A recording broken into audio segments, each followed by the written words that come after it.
سورۃ المزمل، سورت نمبر 73، 20 آیتیں، 2 رکوعات۔ ترجمہ سماعت فرمائیں۔ شروع اللہ کے نام سے جو بہت مہربان اور بے انتہا رحم فرمانے والے ہیں۔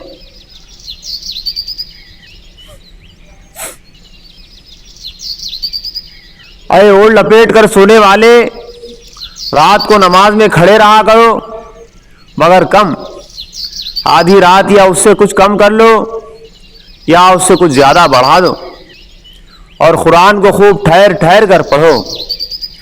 ہم تم پر ایک بھاری کلام نازل کرنے والے ہیں۔ در حقیقت رات کا اٹھنا نفس پر قابو پانے کے لیے بہت کارگر ہے۔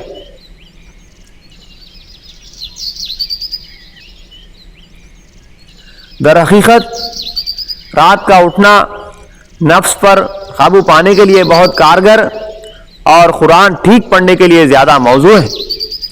دن کے اوقات میں تو تمہارے لیے بہت مصروفیات ہیں، اور اپنے رب کے نام کا ذکر کیا کرو، اور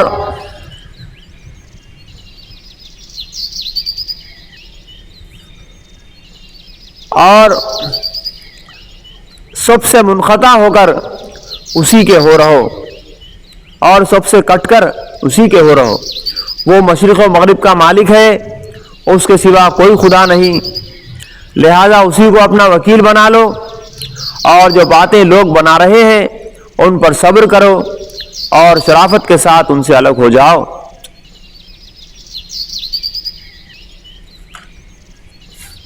ان جھٹلانے والے خوشحال لوگوں سے نمٹنے کا کام تم مجھ پر چھوڑ دو، اور انہیں ذرا کچھ دیر اسی حالت پر رہنے دو۔ ہمارے پاس ان کے لیے بھاری بیڑیاں ہیں، اور بھڑکتی ہوئی آگ، اور حلق میں پھنسنے والا کھانا، اور دردناک عذاب۔ یہ اس دن ہوگا جب زمین اور پہاڑ لرز اٹھیں گے، اور پہاڑوں کا حال ایسا ہو جائے گا جیسے ریت کے ڈھیر ہیں جو بکھرے جا رہے ہیں۔ تم لوگوں کے پاس ہم نے اسی طرح ایک رسول تم پر گواہ بنا کر بھیجا ہے جس طرح ہم نے فرعون کی طرف ایک رسول بھیجا تھا۔ پھر دیکھ لو کہ جب فرعون نے اس رسول کی بات نہ مانی تو ہم نے اس کو بڑی سختی کے ساتھ پکڑ لیا۔ اگر تم ماننے سے انکار کرو گے تو اس دن کیسے بچ جاؤ گے جو بچوں کو بوڑھا کر دے گا، اور جس کی سختی سے آسمان پھٹا جا رہا ہوگا۔ اللہ کا وعدہ تو پورا ہو کر ہی رہنا ہے۔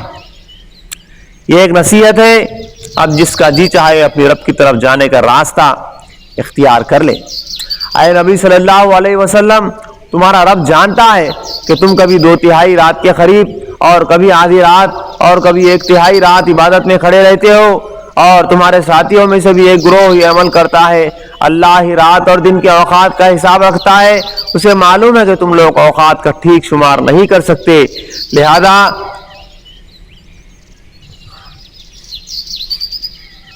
اس نے تم پر مہربانی فرمائی۔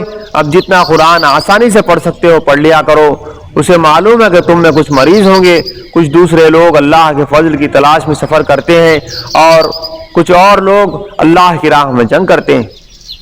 اور جتنا قرآن بآسانی پڑھا جا سکے پڑھ لیا کرو، نماز قائم کرو، زکوٰۃ دو، اور اللہ کو اچھا خرچ دیتے رہو۔ جو کچھ بھلائی تم اپنے لیے آگے بھیجو گے اسے اللہ کے ہاں موجود پاؤ گے، وہی زیادہ بہتر ہے، اور اس کا اجر بہت بڑا ہے۔ اللہ سے مغفرت مانگتے رہو، بے شک اللہ بڑا غفور و رحیم ہے۔ صدق اللہ العظیم۔